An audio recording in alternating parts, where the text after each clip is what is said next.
यहाँ पृथ्वी लोक पर राहु ने अनाचार और अनर्थ का मैल फैला रखा है प्रभु। धन्य है माता अंजना एवं आपके पिता केसरी, जिन्होंने न केवल राहु द्वारा उत्पन्न इस संकट रूपी आग को धैर्य पूर्वक सहन किया है, अपितु जिस प्रकार आग में तपकर स्वर्ण कुंदन बनता है, ठीक उसी प्रकार राहु द्वारा उत्पन्न इस संकट रूपी आग में तपकर वे और भी बलवती होकर खड़े हुए हैं प्रभु।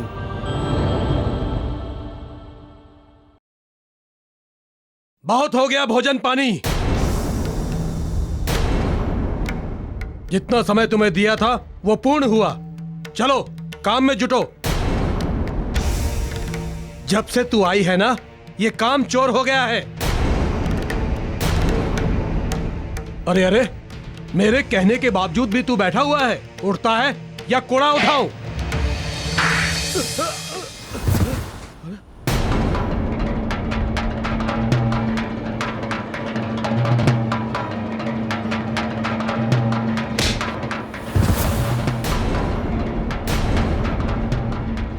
क्यों रे, अंधा हो गया? देख नहीं रहा कि अभी भोजन कर रहा है? अरे ये दास है तो क्या तू काम के लिए इसका भोजन पानी बंद करेगा? हाँ? मत भूल कि ये भी मानव है। ये संपूर्ण संसार काम करता है तो इस पेट को भरने के लिए, समझा? अब दोबारा इधर आकर ऐसी बात नहीं करना, नहीं तो तन से खाल खींच लूंगा। अब भाग यहां से।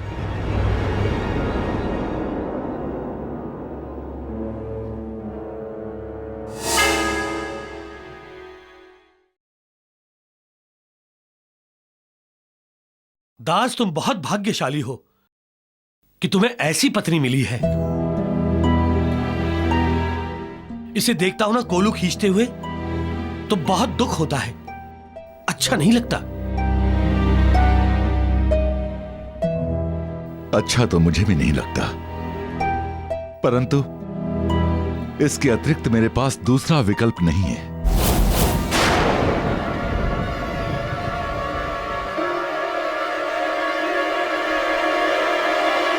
किंतु मेरे पास है, यदि तुम कहो तो बताऊं? हाँ कहिए, क्या है? यदि तुम कहो तो मैं इसे अपने घर काम के लिए रख लूं।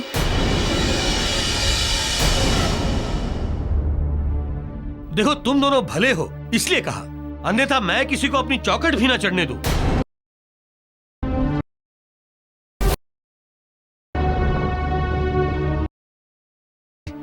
आप जो मेरी पत्नी के विषय में इतना अच्छा सोचा।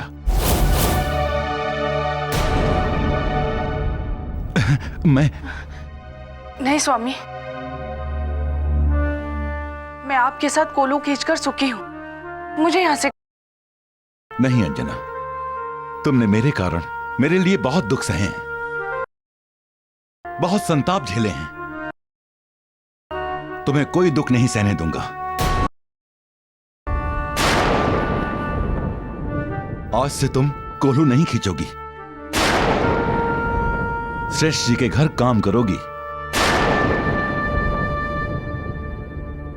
और मैं तुम्हें उस काम का पारिश्रमिक भी दूंगा।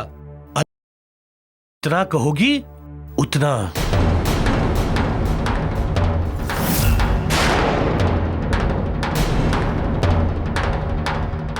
पहला तीर तो सटीक लगा है, पूर्ण होगी वो भी शीघ्र।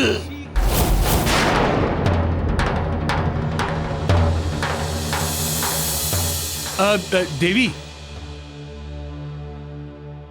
कल से आ जाना काम करने।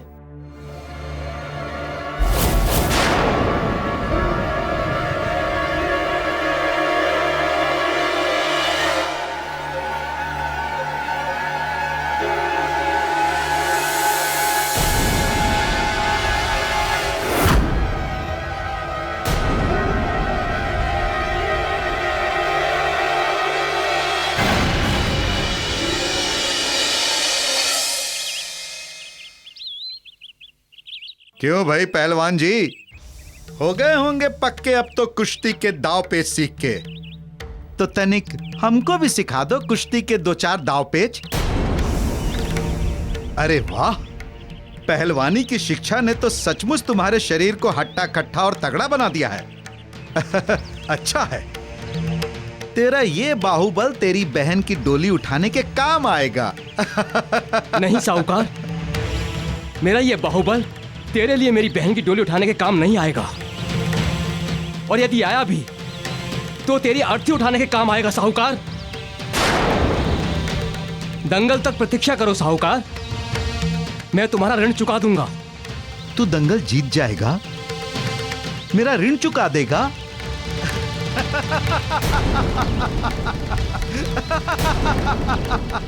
क्यों सपने देख रहा है अंधे? असंभव कभी संभव नहीं होता। तू पराजित होगा, पराजय आएगा, मेरे पावन चरणों पर गिरेगा, गिरकर नाक रगड़ेगा।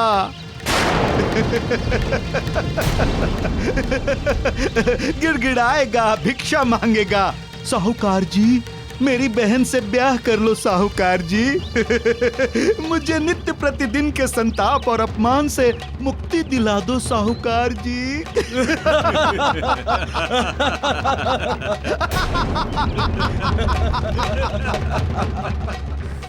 महाराज, आपने उचित निर्णय नहीं लिया है। मुझे नहीं जाना है श्रेष्ठ जी के घर काम करने। अंजना, मैं नहीं चाहता कि तुम मेरे दुख की इस चक्की में साथ साथ पिसो। पहले ही मैंने तुम्हें बहुत दुख दिए हैं और फिर मेरे लिए और दुख सहन करने के लिए तैयार हो। तुम जाओ, उनके घर काम करो और सुखी रहो। मुझे सुख आपके सानिध्य में मिलता है। सूर्य से प्रकाश, जल से धारा, व्यक्ति से छाया अलग होकर कभी अपने अस्तित्व में रह पाई है जो मैं रह पाऊंगी? मुझे श्रेष्ठ जी के घर जाने का आदेश मत दीजिए, विनती करती हूँ मैं आपसे। विनती मैं करता हूं अंजना तुमसे, चली जाओ। जब तुम्हें मैं कोलू खींचते देखता हूं तो तुम जानती नहीं कि मुझ पर क्या बीतती है। किंतु मैं आपको अकेले कोलू खींचते हुए नहीं देख पाऊंगी। क्यों? इसलिए ना कि मुझे कोलू खींचता देख स्वयं दुखी होती हो। हाँ, किंतु मुझे स्वयं को दुख नहीं है कोल्हू में जुटे होने का, किंतु दुख है तुम्हारा मेरे दुख के कोल्हू में जुटा देखना। इसलिए मैं चाहता हूं कि तुम श्रेष्ठ जी के घर काम करो। तुम्हारे सुखी होने की अनुभूति से मेरा दुख सुख में परिवर्तित हो जाएगा।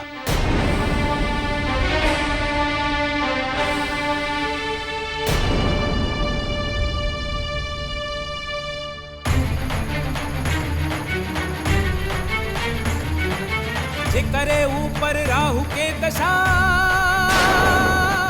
होकर सत्यानाश करावे, सोचे समझे के शक्ति मिटावे, मृग दिखावे, कितना करावो फिर भी दशा होकर भरमावे, राहु अस हालात बनावे, जैसे देवदूत डर जावे, ओ जैसे देवदूत डर जावे।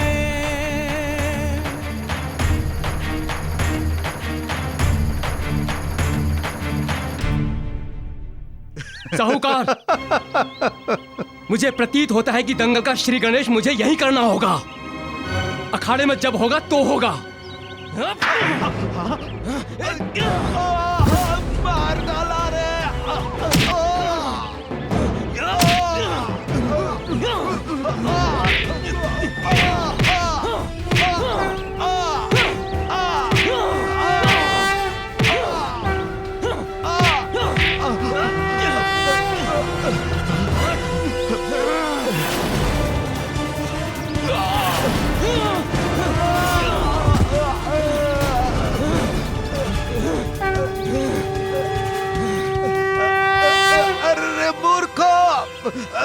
मुझे पिटता हुआ देख रहे हो?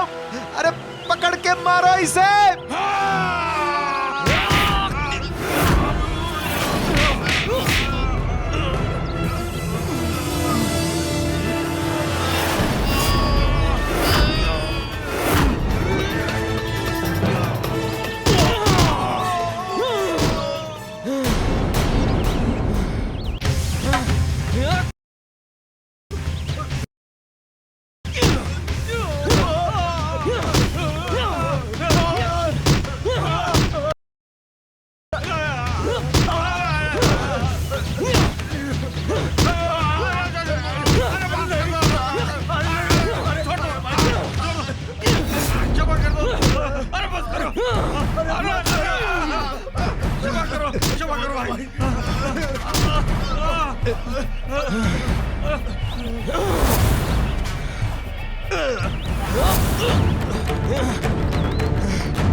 अरे साहूकार जी, भागिए भागिए, भागो। ये तुम क्या कर रहे हो मदन?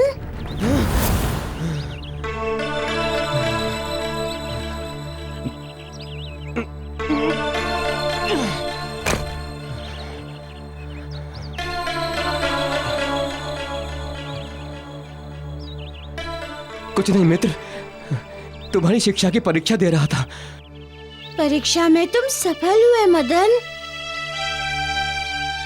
अब मैं विश्वास से कह सकता हूँ कि तुम्हारे मन की आंखों की ज्योति जागृत हो चुकी है।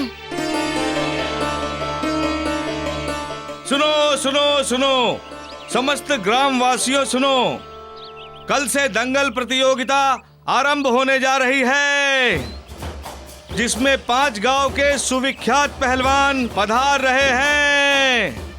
जो विजयी होगा उसे पारितोषिक 25 स्वर्ण मुद्राएं प्रदान की जाएंगी। मित्र, कल का दिन तुम्हारा वास्तविक परीक्षा का दिन है। कल तुम्हें ये सिद्ध करना है कि एक अयोग्य भी इस संसार में योग्य की श्रेणी में खड़ा हो सकता है।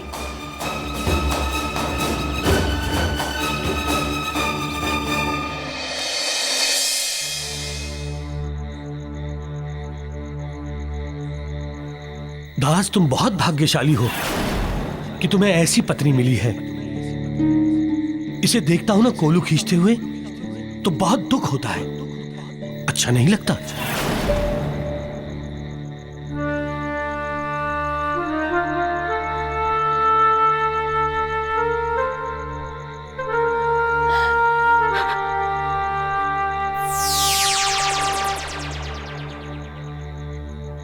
अंजना,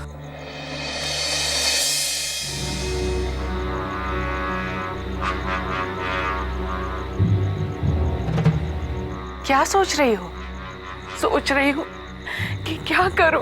अपने पति की इच्छा का पालन करो, यही तो पत्नी का धर्म है। किंतु मैं इस इच्छा का पालन नहीं कर सकती। क्यों? पत्नी धर्म को कलंकित करना चाहती हो? ना ही मैं पत्नी धर्म को कलंकित करना चाहती हूँ और ना ही सतीत्व धर्म को कलंकित होने देखना। किंतु मुझे वो श्रेष्ठ जी भले व्यक्ति नहीं लगते। कैसी बात कर रही हो अंजना? इससे भला व्यक्ति तुम्हें और दूसरा कौन मिलेगा जो अपनी दासों की भी चिंता करता हो? उस पर संदेह करना अनुचित है। मूल स्वभाव का बदल जाना संदेह का नहीं, सत्य का परिचायक होता है। इससे पहले तो उन्हें केवल धन से लगाव था, न उनके मन में दया थी न माया। फिर अचानक ये सहानुभूति क्यों?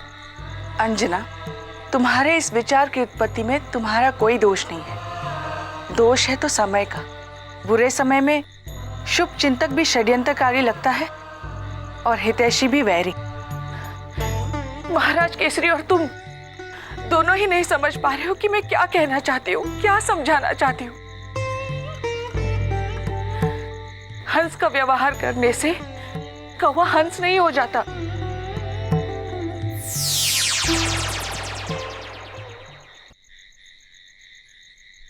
श्रेष्ठ जी ने संदेश दिया है कि कल प्रातःकाल ही घर पर काम के लिए आ जाना।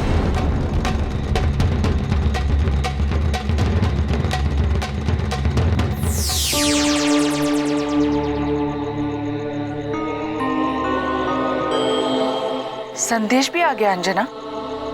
अब तुम क्या करोगी? न तुमने ना कहा है न हाँ। ये मत भूलो, मौनम स्वीकार लक्षणम।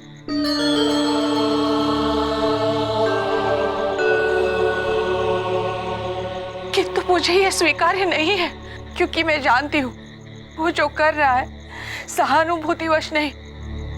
वो जो कुछ भी कर रहा है मेरे रूप के आसक्तिवश कर रहा है।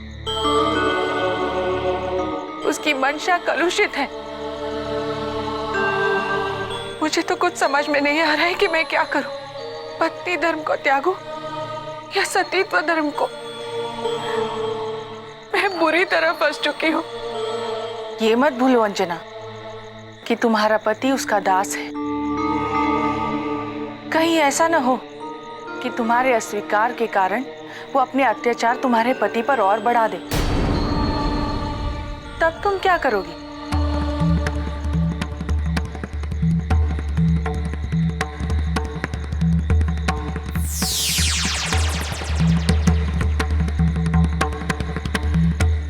कहीं ऐसा न हो कि तुम्हारे अस्वीकार के कारण वो अपने अत्याचार तुम्हारे पति पर और बढ़ा दे। तब तुम क्या करोगी?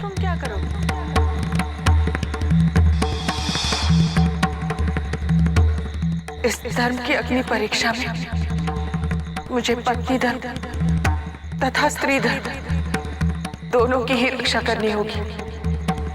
दोनों की ही रक्षा।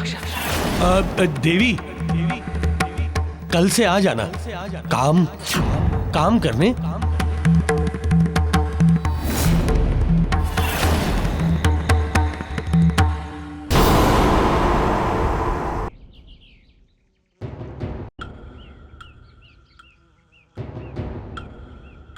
क्या हो गया? उतनी दूर नभ के सूर्य ने अपना दर्शन दे दिया, किंतु इतने निकट के चंद्रमा का उदय अभी तक नहीं हुआ। मेरा ये साज श्रृंगार व्यर्थ करेगी क्या वो? अभी तक आई क्यों नहीं?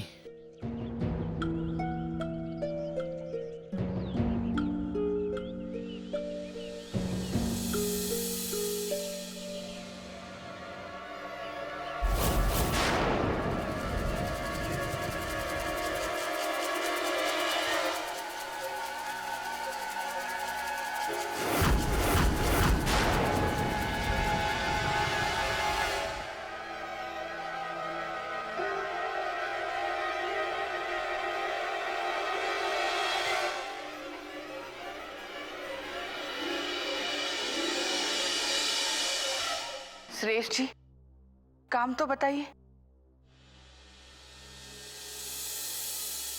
तू कैसी बावरी है? इतना भी नहीं जानती कि काम बताया नहीं जाता, काम शांत किया जाता है।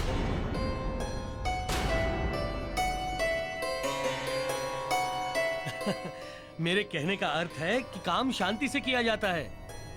अरे अभी अभी तो आई है, 2 घड़ी बैठ ले, सुस्ता ले, उसके बाद करना। इतनी शीघ्रता क्यों है तुझे?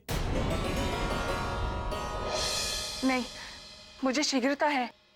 आप मुझे काम बताइए। आपका काम करके मुझे अपनी कुटिया में जाना है। अपने पति हेतु भोजन बनाना है।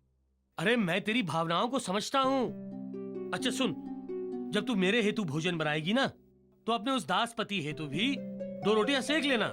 मैं कुछ नहीं बोलूंगा तुझे। क्षमा कीजिए श्रेष्ठ जी, वो दास होंगे आपके लिए। मेरे पति दास होंगे संसार के लिए, किंतु मेरे लिए परमेश्वर है, पति परमेश्वर। लगता है तेरे हृदय को ठेस लग गई, किंतु मेरी मंशा तुझे आघात पहुंचाने की नहीं थी। ओहो, अब तू खड़ी क्यों है? बैठ तो सही, बैठ बैठ।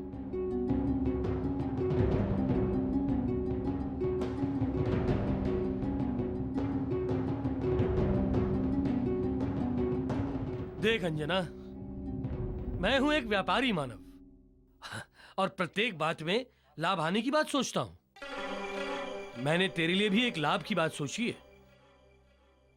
तू मुझे संभाल ले। मेरे कहने का अर्थ है कि तू मेरी गृहस्थी को संभाल ले।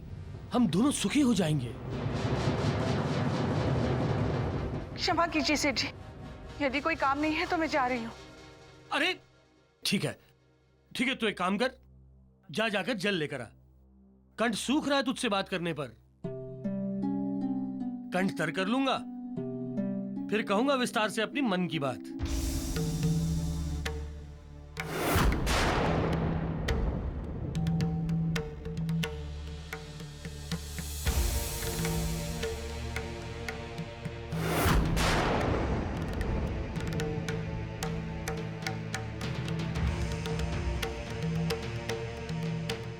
तू कितनी सुंदर है, संभवतः तुझे पता नहीं।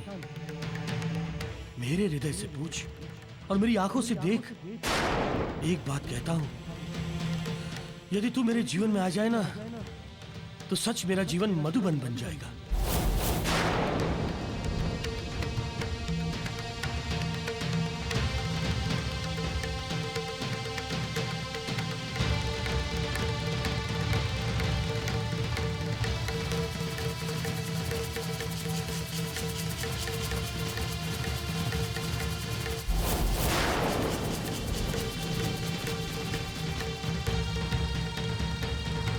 जल।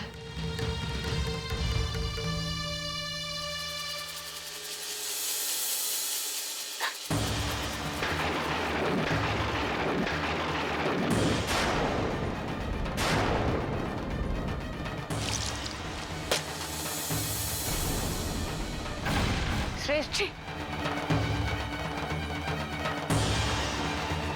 अरे रुको देवी, देवी कहां जा रही हो? जिसका स्पर्श इतना मादक है, उसका जीवन भर का साथ कितना मादक और सुखदायी होगा।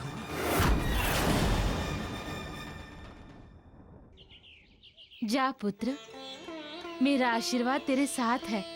विजयी हो। इस संसार में तू एक उदाहरण प्रस्तुत कर पुत्र। अयोग्य अपंग मनुष्यों के लिए प्रेरणा बन। अंतिम क्षण तक मैं अपने आत्मविश्वास को निर्बल नहीं होने दूंगा माँ। मारुति, मारुति, मारुति कहाँ है माँ? यहाँ हूँ माँ।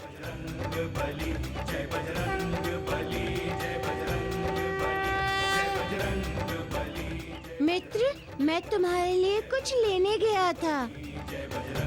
ये लो।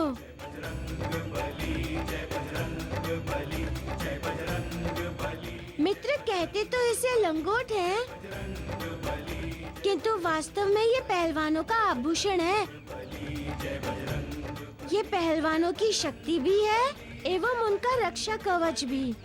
पहलवानों के लिए केवल दो ही वस्तुएं पूजनीय होती हैं, एक अखाड़े की मिट्टी तथा दूसरी ये लंगोट। इसलिए कुश्ती इसे पहनकर ही लड़ी जाती है, कोई अन्य परिधान पहनकर नहीं। जो इसकी सम्मान की रक्षा करता है, उसकी ये अखाड़े में रक्षा करती है। इसीलिए मेरे मित्र, इसकी महत्ता को किसी भी मूल्य पर कम मत होने देना।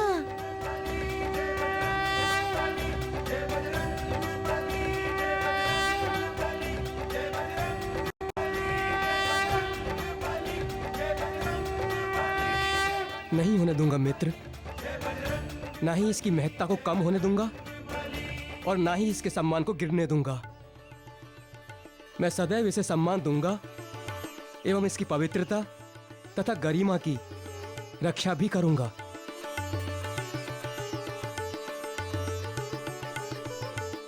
आओ अब चले मित्र, विलंब हो रहा है।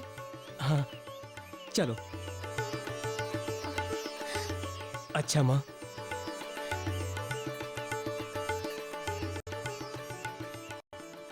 अच्छा बहन।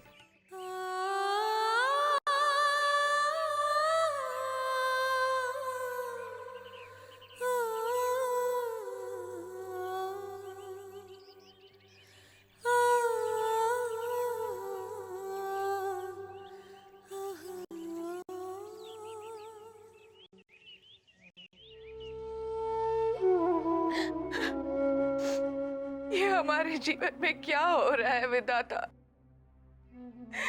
जब भी कुछ अच्छा होता है तो दुखों का पहाड़ टूट पड़ता है हम पर। ये किस पाप के भोग है, किस अपराध का दंड? अब और सहन नहीं होता, और सहन करने की क्षमता नहीं है मुझ में प्रभु, नहीं है क्षमता।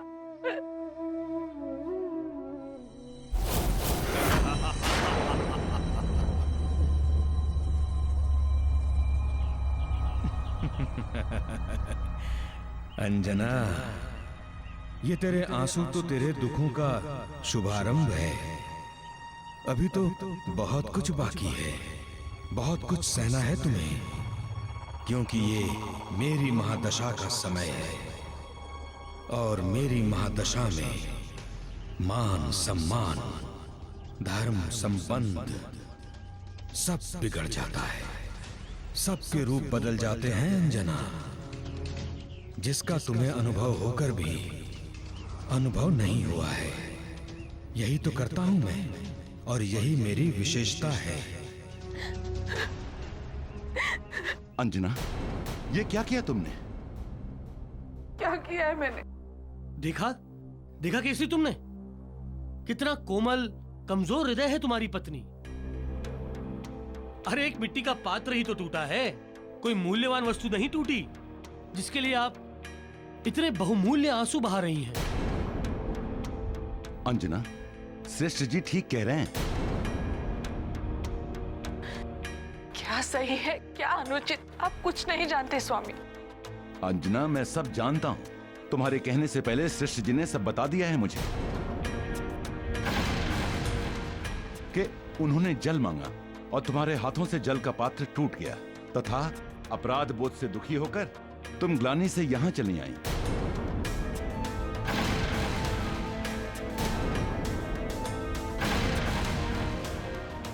अंजना, मनुष्य से भूल होना स्वाभाविक है, बस व्यक्ति को चाहिए कि सावधानी से काम करे।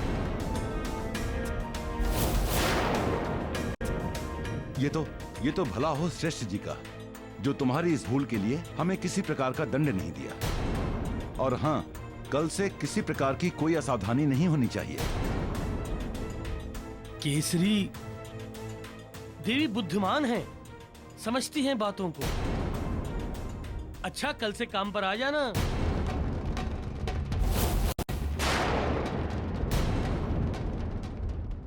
केसरी, हाँ? तनिक बाहर आना, कुछ बात करनी है तुमसे। हाँ।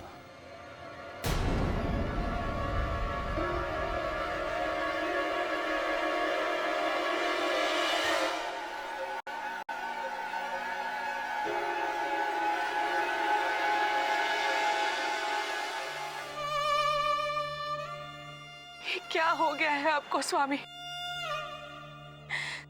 मेरी कोई भी बात समझ क्यों नहीं रहे हैं? कहने से पूर्व ही काट रहे हैं, क्यों?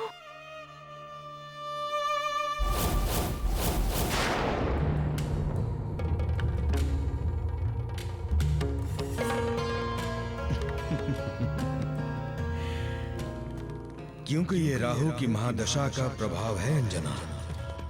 मेरे प्रभाव में आया हुआ व्यक्ति ना तो कभी उचित सोच सकता है और ना कभी उचित कर सकता है।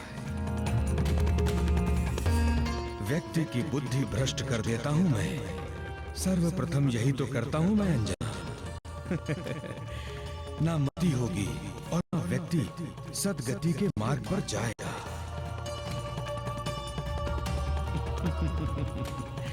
अंजना, देखती जाओ राहु के प्रताप को, क्या क्या रंग दिखाएगा तुम्हें। तुम यमराज से मृत्यु की भिक्षा मांगोगी, किंतु राहु तुम्हें मृत्यु भी नहीं आने देगा, यमराज को भी रोक देगा वो। तभी तुम्हें अपने संताप का भरपूर आनंद उठाऊंगा।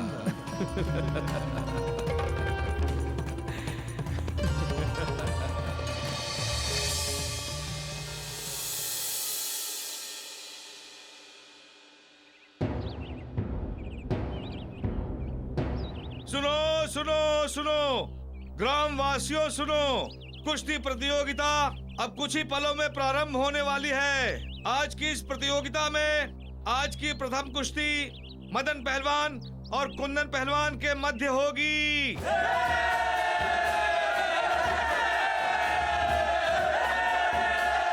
शांति शांति। ये कुश्ती प्रतियोगिता 3 चरणों में होगी और जो भी इस प्रतियोगिता का विजेता होगा उसे 25 स्वर्ण मुद्राएं प्राप्त होंगी।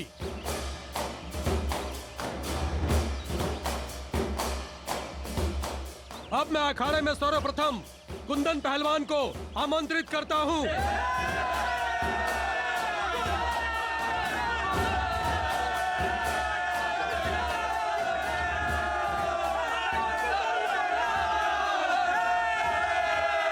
अब मैं आमंत्रित करता हूं मदन पहलवान को। मदन पहलवान अखाड़े में आइए।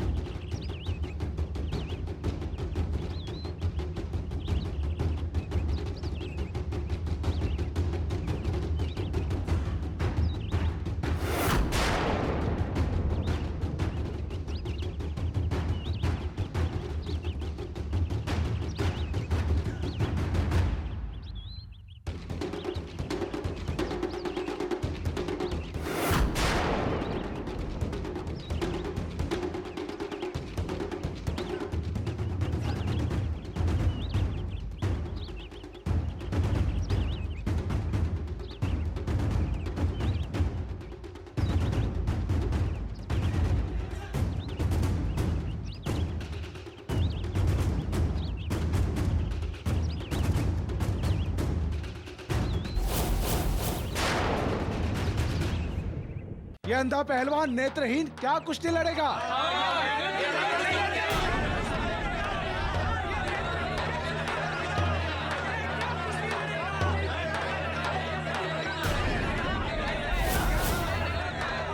शांति शांति शांति। मैं एक नेत्रहीन के साथ नहीं लड़ूंगा।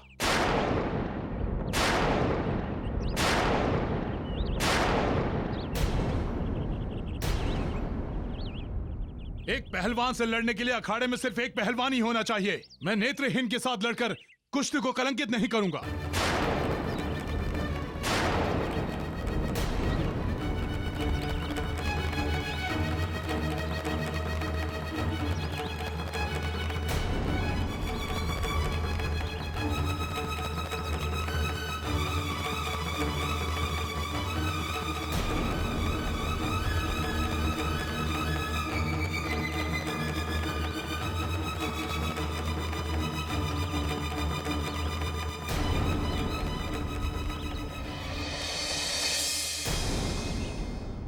मैं गुरुदेव सूर्यदेव का शिष्य मारुति इस कुश्ती प्रतियोगिता के आयोजकों से कुछ निवेदन करना चाहता हूँ। क्या कहना चाहते हो? कहो। मैं कहना चाहता हूँ कि आज की प्रतियोगिता का विजेता मदन पहलवान को घोषित किया जाए।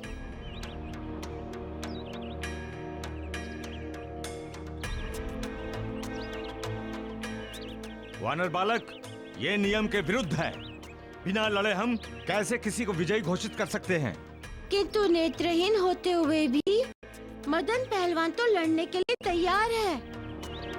लड़ना तो कुंदन पहलवान नहीं चाहते। लड़ने से पीछे तो वो हट रहे हैं। हाँ, पीछे वो हट रहा है, मैं नहीं। कायरों के समान अखाड़ा छोड़कर वो जा रहा है, मैं नहीं। अतएव इस प्रतियोगिता का विजेता मैं हुआ। अरे अरे, ऐसे कैसे विजयी घोषित हो जाओगे तुम?